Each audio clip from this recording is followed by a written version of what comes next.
তো আজকের এই ভিডিওটা হচ্ছে সিম কার্ড নিয়ে আমি আপনাদের সামনে আলোচনা করব যে সিম কার্ড আপনার ব্যাংক অ্যাকাউন্টকে কিভাবে সিকিউর করবেন এবং কিভাবে আপনি বুঝবেন যে বা কিভাবে আপনার সঙ্গে ফ্রড হতে পারে।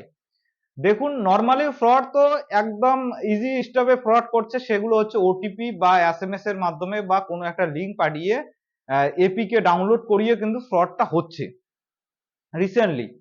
রিসেন্টলি বলতে আগে থেকে এগুলো হচ্ছিল, রিসেন্টলি বেশি হচ্ছে। সেক্ষেত্রে কিন্তু সিম কার্ডের একটা বড় ভূমিকা রয়েছে।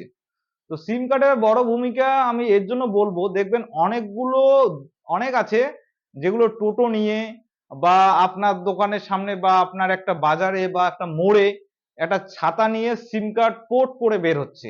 সবাই পোর্ট করছে সিম, ফ্রিতে নিন, 1 মাসের রিচার্জ ফ্রি, অনেক রকমের অফার দিয়ে সিম কার্ড গুলো কিন্তু পোর্ট হচ্ছে। সেক্ষেত্রে আপনাকে মনে রাখতে হবে, সেগুলো আপনি যার কাছে সিমটা পোর্ট করছেন আপনি আদৌ তাকে চেনেন না, তাকে আপনার ফিঙ্গারপ্রিন্ট দিচ্ছেন, তাকে আপনার কেওয়াইসি ডকুমেন্ট দিচ্ছেন, তাকে আপনার পোর্ট পোর্ট একটা খুবই গুরুত্বপূর্ণ মেসেজ। পোর্ট যে মেসেজটা করার পরে যে কোডটা আসে, খুবই গুরুত্বপূর্ণ মেসেজ হচ্ছে সিম কার্ডের জন্য।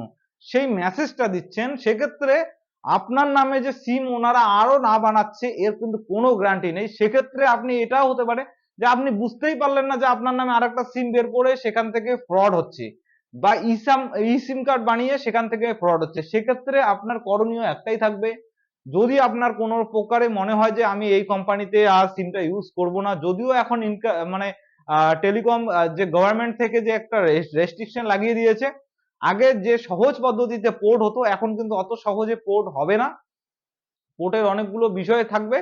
কিন্তু আপনার করণীয় একটাই, যে আপনার যদি মনে হয় যে এই সিমটা এই কোম্পানিতে আমি আর থাকবো না, আমি এয়ারটেলে আছি বা জিওতে যাব বা জিওতে আছি এয়ারটেলে যাব, সেক্ষেত্রে কিন্তু আপনি এক কাজ করতে পারেন। সেক্ষেত্রে কিন্তু আপনি একটা কাজ করতে পারেন, সেটা হচ্ছে আপনি আপনার পাশে কোনো যদি দোকান থাকে, যদি রিটেলার শপ থাকে যেখান থেকে আপনি মোবাইলটা রিচার্জ করেন প্রতি মাসে, সেখানে গিয়ে দেখুন তারাও সিম অ্যাক্টিভেশন করে, সেখানে গিয়ে করুন।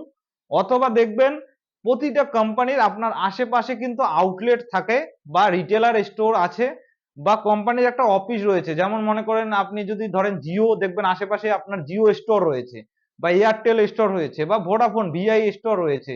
তো ওই স্টোরে গিয়ে করুন, অথবা আপনার ওই যে চেনা জানা যে আপনাকে রিচার্জ করে দেয় তার কাছে করুন। হয়তো সে 50-100 টাকা হয়তো চার্জ করবে, কিন্তু তাতে কিন্তু আপনি সিকিউর থাকবেন, আপনার সিম কার্ডটা সিকিউর থাকবে। আর সব থেকে বড় কথা, পোর্ট না করাই ভালো। ওই আজকে এই কোম্পানির নেটওয়ার্ক ভালো চলছে, কালকে ওই কোম্পানির নেটওয়ার্ক ভালো চলবে, এরকম চলতে থাকবে। রিসেন্টলি এমন রিচার্জ 25% প্রতিটা কোম্পানিতে রিচার্জ রিচার্জ অ্যামাউন্ট কিন্তু বাড়িয়ে দিয়েছে।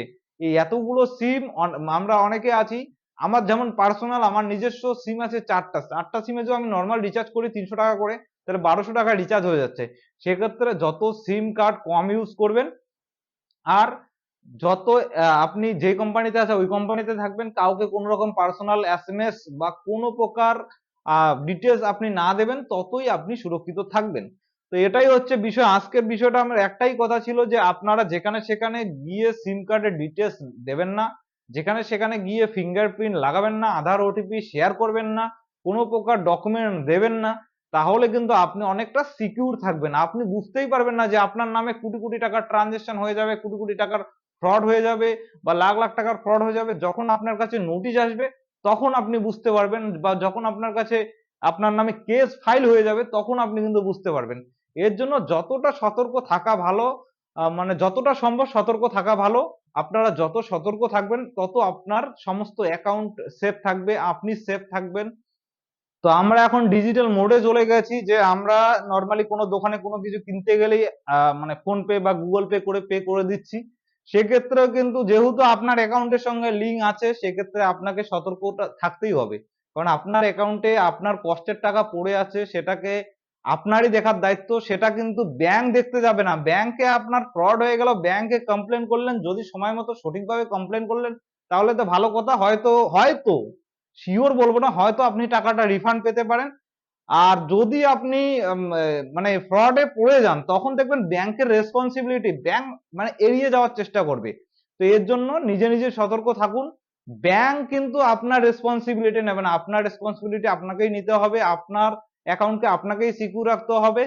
ব্যাংকের তরফ থেকে কিন্তু সোজা সাপটায় বলে দিচ্ছে বা এসএমএস আসছে বা আপনাকে হোয়াটসঅ্যাপে হোক বা কল করে বলে দিচ্ছে যে কোনো প্রকার ওটিপি শেয়ার করবেন না, লিঙ্কে ক্লিক করবেন না, কোনো অ্যাপ ডাউনলোড করবেন না, কাউকে পার্সোনাল ডিটেলস দেবেন না, কেউ কল করলে ডিটেলস দেবেন না, বলে দিচ্ছে। ওরা তো আগেই বলে দিচ্ছে, কিন্তু তবু যদি আপনি সতর্ক না থাকেন তাহলে কিন্তু আপনারও ফাইন্যান্সিয়াল ফ্রড হতে পারে।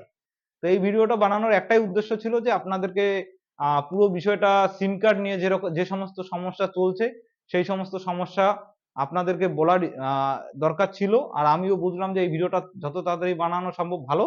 তো ভিডিওটা যারা শেষ পর্যন্ত দেখলেন অবশ্যই তাদেরকে অবশ্যই ধন্যবাদ জানাবো। আর চ্যানেলটাকে যদি সাবস্ক্রাইব না করে থাকেন অবশ্যই চ্যানেলটাকে সাবস্ক্রাইব করে দিন। অনেক ভিডিও আসবে এই চ্যানেলে, আপনারা ভিডিও দেখে আপনাদের অনেক কাজে লাগবে। তো চ্যানেলটাকে সাবস্ক্রাইব করে দিন। ধন্যবাদ।